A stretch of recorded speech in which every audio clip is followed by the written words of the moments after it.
From Studio 3 at Buzz TV, it's The Horse's Mouth with Tom McManus. All right, welcome into another edition of The Horse's Mouth. We're live at Tommy Max here on CW17. Got a great show lined up for you this week. Former Jaguar, he's a legend at his position, legend with the team. Recently retired NFL great Paul Posluszny is here. Looking forward to talking with Paul. Shannon Blankenship from the St. John's Riverkeepers is here. And look who's back, Sweetwater, my good friends at Sweetwater Brewing Company. All coming your way on this week's edition of The Horse's Mouth right here on CW17. What makes the Tom Busch Family Dealership so special? It's because we treat our customers like family. With you and with Tom Busch, we just felt an instant connection, and we knew that they were really truly caring about our family and making sure we had the right vehicle. You know, we had a lot of fun. We did. Picking it out, getting the right one for you. He hooked my kids up with some Volkswagen swag, and we enjoyed the whole experience. We invite you to join our growing family. Visit one of our 7 locations today and experience the Tom Busch difference.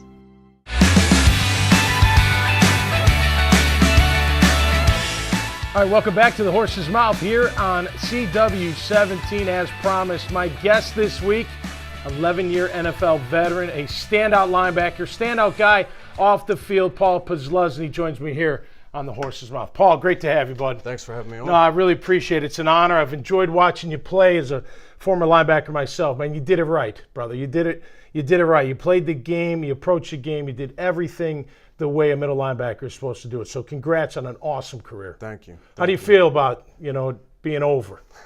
It's been tough. I mean, it's exciting to start something new. Yeah. You know, spend more time with my family, start a new chapter in life, but you know how it is. You miss ball already. And the season's going to be interesting once that comes around because you love the game so much you just want to be around it. Yeah, and they're doing OTAs now, so they're out there practicing. This is your first off season, right? It can be very challenging, but you look good. You feel I'm sure you feel pretty good. You got a lot of opportunity in front of you, and the future must feel pretty good for you.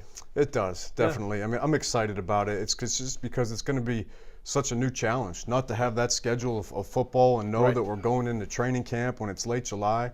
And just be able to do some different things and find a new passion. So I'm excited about it. No more power cleans, no more heavy squats, right? None of this crazy lifted stuff. No more deadlifting, long sprints, having coaches yell at you. Thankfully, that part's all done. But you know how it is. Definitely going to miss it, but it was fun while I had the opportunity. You know what you're going to miss the most? The neck machine, because your neck's going to look like mine when it's not too long. You don't do the neck machine every day, right? It builds up that neck. And as middle linebackers, I mean, you have to have a thick neck because you're hitting guys with that forehead all the time. You have to. There's so much contact involved that you need to be sturdy and you need to be able to absorb it. So it's part of the deal. All right, so I remember you at Penn State. You got hurt in your sophomore year, right? Or after your sophomore year? It was my junior year. Your junior year. Okay, and you hurt your knee, right? Yeah.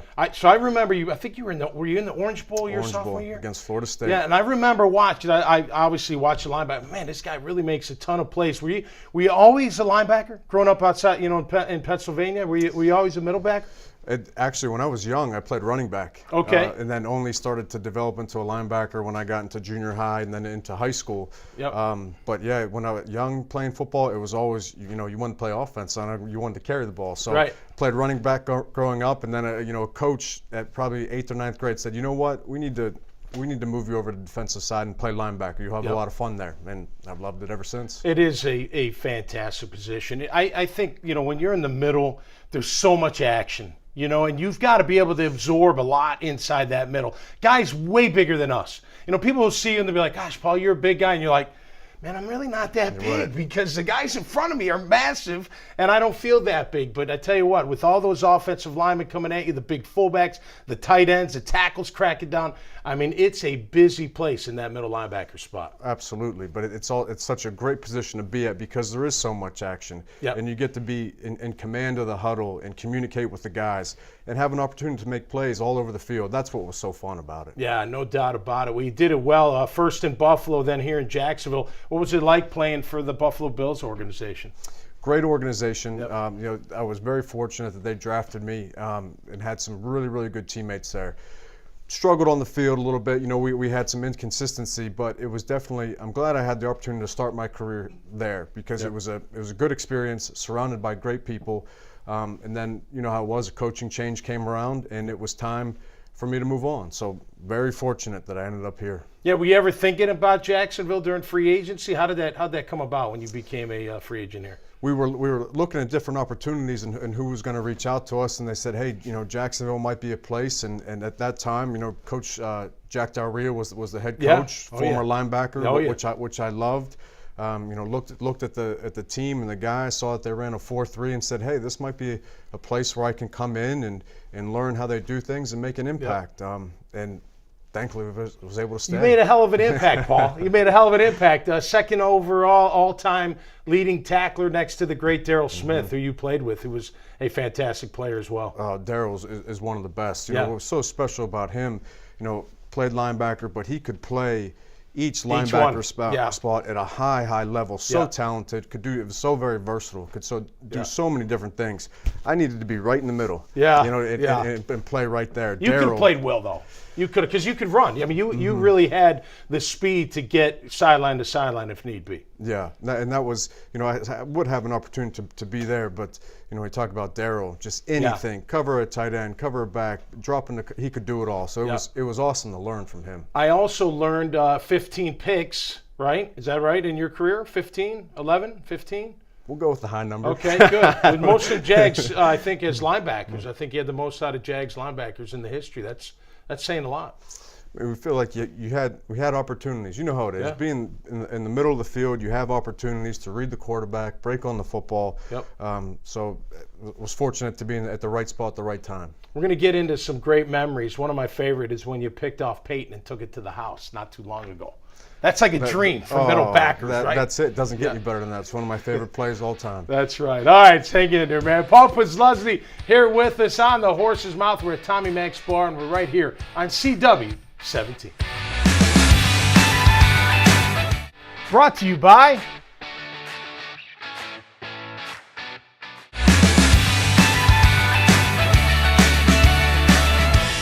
All right, welcome back to the Horse's Mouth here with Paul Puslesny at Tommy Mac's on CW17. Paul, what a year last year. I mean, you guys had an incredible year. You got so close, one game away from the Super Bowl. I know as far as a team perspective, that was one of your most successful seasons. What was it like to turn it around from one year to the next, to be in that playoff hunt, to get in the playoffs, to win a couple games, and then almost win that AFC Championship game? What a great way to end your career, I guess. Oh, absolutely. Best season of my life, hands down. To be able to do that, especially from where we were at with the Jaguars, where we weren't as successful as we wanted to be. Coach Coughlin comes in, Coach Marone takes the head job, and we're able to turn things around, win the AFC South, and get into the playoffs. I mean, it was just an unbelievable run, great experience. You're their kind of guy. I mean, I played for Coughlin. I know what he looks for, right? He wants tough, and not just physically, right? Emotionally, mentally, you can endure a lot. You'll do whatever it takes to win. But was that message from them overall? Was that challenging at first, or were guys like, man, I don't care. I'm ready to win? I think there was definitely a learning curve in the beginning, just because it was a very different culture from what had been there. But that was the thing, though. The guys were so excited, saying, you know what, we haven't had success. We want to win more than anything. We're willing to do whatever it takes. And if this is their plan, and we trust them, and we know that they're going to do what's best for the team, let's do it. I tell you what, I tell the people, I love the defense. I love it. I love the swagger. I love that they that you guys back it up. You're in the middle of it all, you know, and enjoying that. Tell the audience what it's like to play in front and behind a defensive line that is not only massive but gifted, mean, tenacious, got it all, and you're just there, you know, in awe of these big guys, right? Because more big guys means less big guys us linebackers have to take on. What was that like? Right. I mean, that changes everything for a middle linebacker to have those types of guys in front of us. Malik Jackson, Marcel Darius, A.B. Jones. Changes everything. When you have guys like that are big and athletic and strong and can control the line of scrimmage, it lets us just be able to run and hit. which is what we want to do. You know, I don't want to fight with a 320-pound guard They're all like day. bears. Yeah. They're grizzly bears. We don't want to fight with them. They get your hands on you. It's a tough time. That's right. But so to have guys like that and Calais Campbell on the edge and Yannick on the edge, man, that's why we played so well defensively, because of our front. As you look back on your career from 07 to last year, who was the toughest O-lineman you had to deal with on game day? That's a long Top 2 list. or 3. Who do you got? I had Dermontti Dawson. I don't know if you remember him from Pittsburgh, the center. I mean, you just remember those guys. Bruce Matthews was a beast. Like, it was like, oh my gosh, this guy continues to come full speed all throughout the game, and he can catch me almost every single time. Is there a guy that stands out for you? You know, when you just mentioned Pittsburgh, I flashed back to my rookie year. We're playing the Steelers in Pittsburgh, and Kendall Simmons is playing right guard for him. Sure. And he smacked me so hard, and the beam got underneath my chin, and my head snapped back. And I said, it was the second game of the year. I said, I don't know if I'm cut out for the NFL after that. But that made me learn that, hey, if you want to play at this level, you better be tough, you better be strong, you better be physical. You better do the neck machine. Absolutely. Because when that head snaps back, it's not going anywhere, right? No doubt it's a physical position, a great position. How about running backs? Who was your favorite to go against? Who was your toughest to go against? Adrian Peterson was always a really tough back, not only because he ran so hard, but he had such great speed, unbelievable speed for such a powerful back. And then when we played against, I was teammates with Marshawn Lynch for 3 years in Buffalo. Okay. And then we Beast.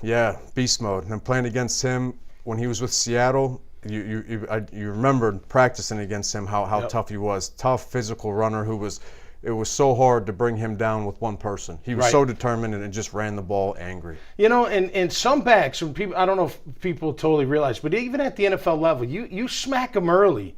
They don't run as hard late. But then there's some backs like Beast Mode, I imagine, like Jerome Bettis, who I played in. It didn't matter how hard you hit him in the first quarter. Fourth quarter, you better be bringing it because they're getting even better. They're getting stronger. They're getting tougher, and they're probably getting a little bit meaner. Absolutely. I mean, just like anything, some guys have a certain mentality that they are going to be the most physical people on the field, and when it's a running back that has that, you know that it's going to be a long but fun day because there's going to be a lot of banging going on. So it's always a fun game. So real quick before we go to break, when you cut your hair a few years ago, did you lose any strength? No. Nothing. I got stronger and faster. Did you really?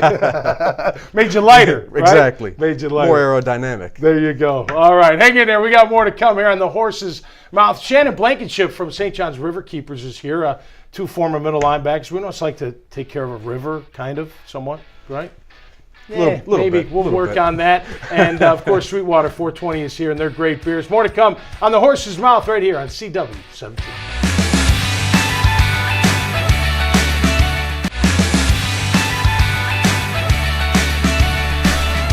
All right, welcome back to the Horse's Mouth here on CW17. Of course, Paul Pazluzny is my guest, and we are now joined by Shannon Blankenship from the St. John's River Keeper. Shannon, thanks for coming. Welcome to Tommy Max. Of course. Thank you for having me. That's fantastic. Helping the environment out, right? The river's a big part of Jacksonville. Got to keep it clean and keep it right. There's a lot to do. So we are up to the challenge. Well, good. I'm glad to hear it. I know Paul has been challenging the football world. One thing I found out today, you have your aviation, or your aviator. Are you an aviator, Paul? Is that what we call you? What's the deal? I would love to be able to use that title. I mean, I have my private pilot's license. So I love to get up in the air and fly whenever I can. So you're flying over the river every time you're up there, right? It must be pretty cool up there. I mean, it's beautiful from that level. Absolutely. Did you always have a love for aviation and flying? So my dad is an aircraft mechanic, works for American Airlines, has for a long time. Okay. So we've always been around it in that aspect. And then once I got down to Florida, he said, well, if there's a place where you can go to flight school, it's here. Right. So just took advantage of that opportunity and started flying. How long was that process to get your license? I split it up over 2 off seasons. That's when once the off season would start, I would start studying, start flying, and then over 2 off seasons, I was able to get my privates. What was the most challenging? Just getting in there and figuring it out, or go back to the first time you went up, where you're piloting that plane. What was that like? I mean, it's scary. Scarier than beast mode. It's scary at times. I mean, landing is the most challenging. one of the most important, obviously. Once you're actually up there flying straight and level, that's no problem. But being able to stay ahead of the plane and understanding weather and wind, you know, when you're on final approach, that's the challenge. Nothing worse than dropping even just 10 feet in the sky. I got the worst stomach. I'm like, oh my gosh, I can't stand it. But I can only imagine as a pilot when things, you know, start going up and down a little shaky. They can get a little dicey at times, but you know, the more you do it, the more accustomed you get to it, and then no big deal. All right, so people want to know, Paul, you're staying in Jacksonville. This is going to be home. I know you love the community. You and your wife Elizabeth have a couple children. This is where you guys want to be. Absolutely. I mean, we absolutely love it here. And the thing is, the more we had the opportunity to stay and play with the Jaguars, the more we said, we just want to stay. Yeah. You know, if it was several years ago, we're both from Pennsylvania, said, you know what, maybe go back up, be around family. But the longer we had a chance to stay here, there's no way that you want to leave this. You know, beautiful community, great people. It's just somewhere we want to be. I've been here 22 years now and never left, man. Love it. Love it. Met my wife here. Of course, she wasn't going to leave, but I do love it here in Jacksonville. There's no doubt about it. One of the reasons I love it is because of the river, Shannon. Me too. I'm actually going to be in the river tomorrow fishing, doing a little red fishing. Oh, great. My brothers and some friends. So looking forward to that. Tell us with St. John's River Keepers, what's your number one challenge you guys got? Number one challenge. Well, I just want to preface with it being the longest river in the state of Florida, 310 miles flowing through more than 14 counties, being the heart of so many counties. There's unfortunately no shortage of threats facing our river. Right. There's a lot going on. It depends on where you are as what the biggest threat is. But overall, something I think you know, all of us right here in Jacksonville can be aware of is going to be this potential threat this summer for algae blooms. What does it mean to see an algae bloom? What do they look like? How do we identify them? And I just want to maybe put in a plug that pilots and people sort of being able to aerially look at the river has actually helped us to identify not only where algae blooms are, but other plumes of issues affecting the river. So if you ever need someone to come alongside and co-pilot with you, we take pictures, we can see what's going on.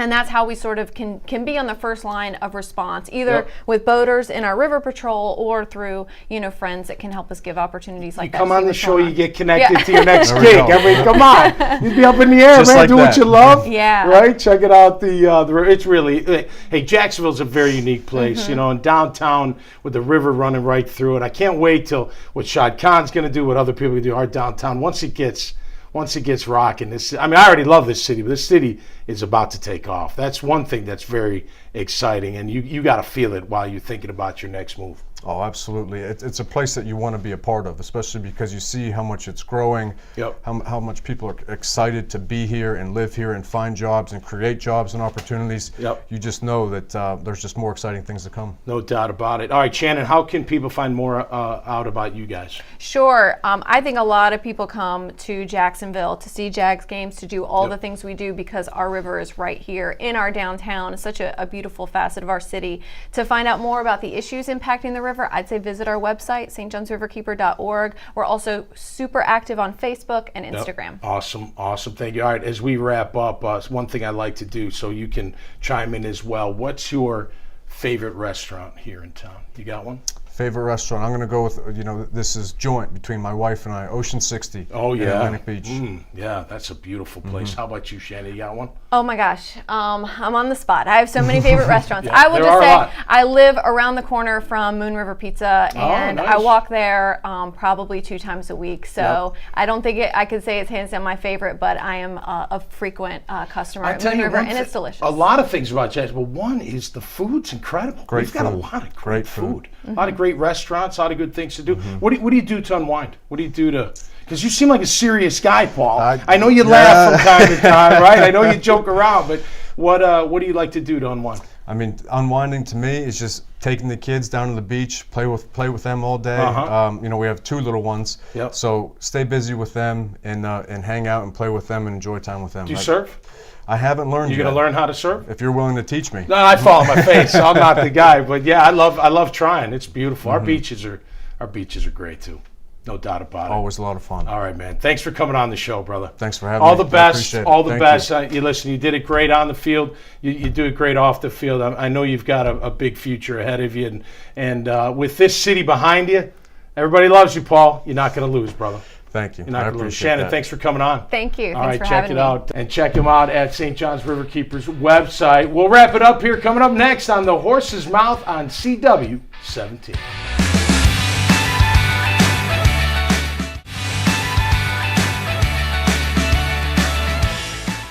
Time now for another edition of Up Close and Personal as I caught up with former publisher of the Jacksonville Business Journal, David Sillick. All right, time once again for Up Close and Personal here on The Horse's Mouth on CW17. My guest is David Sillick, former publisher of the Jacksonville Business Journal. He's got his own consultancy company handling business development with Tab International. He joins me now here at Tommy Max. David, great to have you on board. Thanks, man. Tommy. Appreciate it. Good seeing you. We've known each other a long time. We have time. mutual friends. We see each other out socially, but great to have you on here. Look, let's get Saw right you in. holding court at the Players a couple weeks ago. That's right. You were doing the same, I think, right? It's always a fun time there. Tell me, you were with the Jacksonville Business Journal for 30 years as their publisher. I know you 20 moved years on, as publisher here. 20 years as publisher. I know you moved on from there, but just tell me, what did you learn the most from having such a big job here in Jacksonville? Well, it's all about relationships. I mean, I think that's the case with really any company. And building your business. It's surrounding yourself with good people. Making sure that you've got the right advisors. If you're venturing into an area that you're unsure of, the type of support that's needed to help grow your business.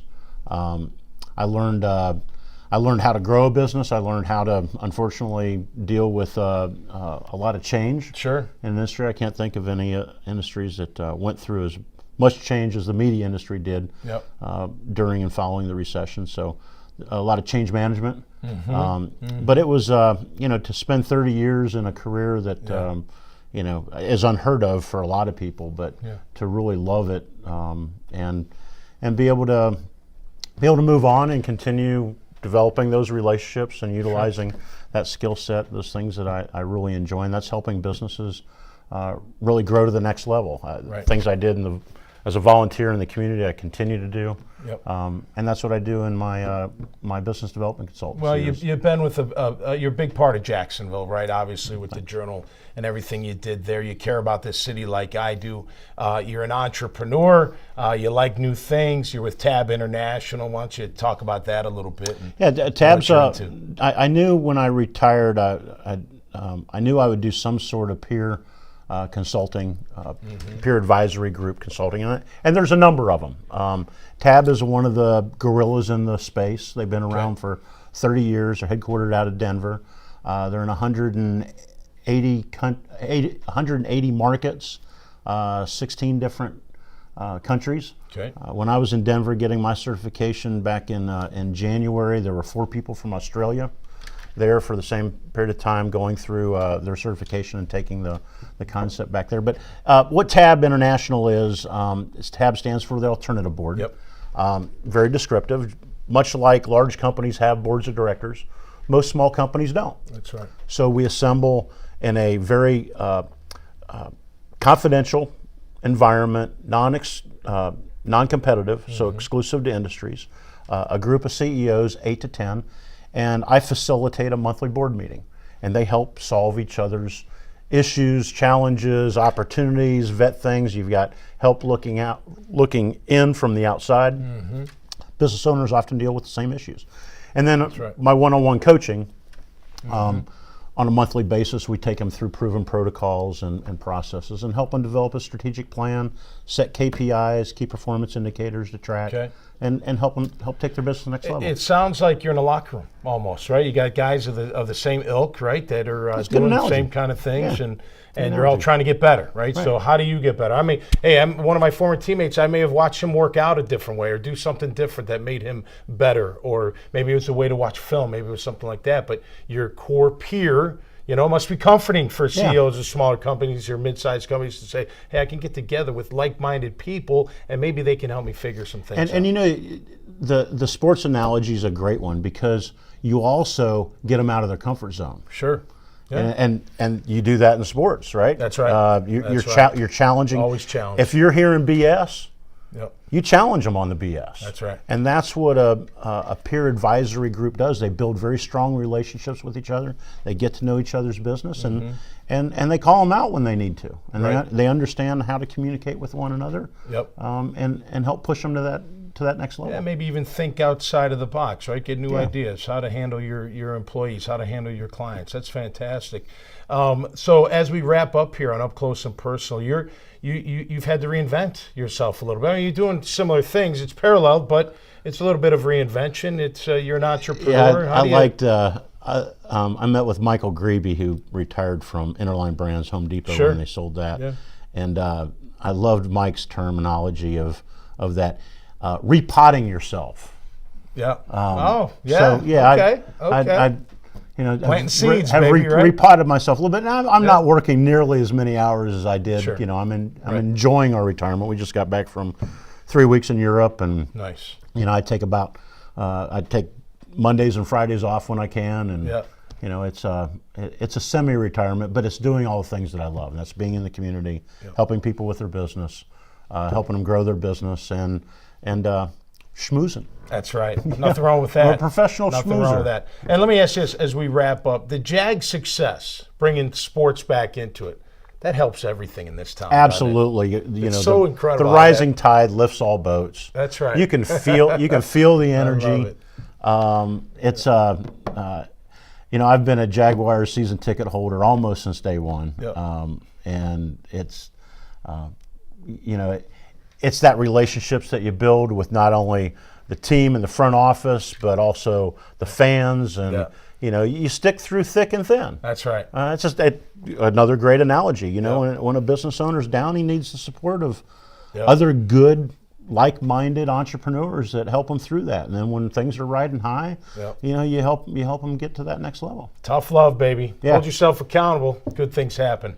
David, absolutely. Great to have you on, my friend. Thanks, Tommy. All right, David Appreciate Sillick, right here on Up Close and Personal. Cheers, absolutely. Right here on iwannabuzz.com and CW17.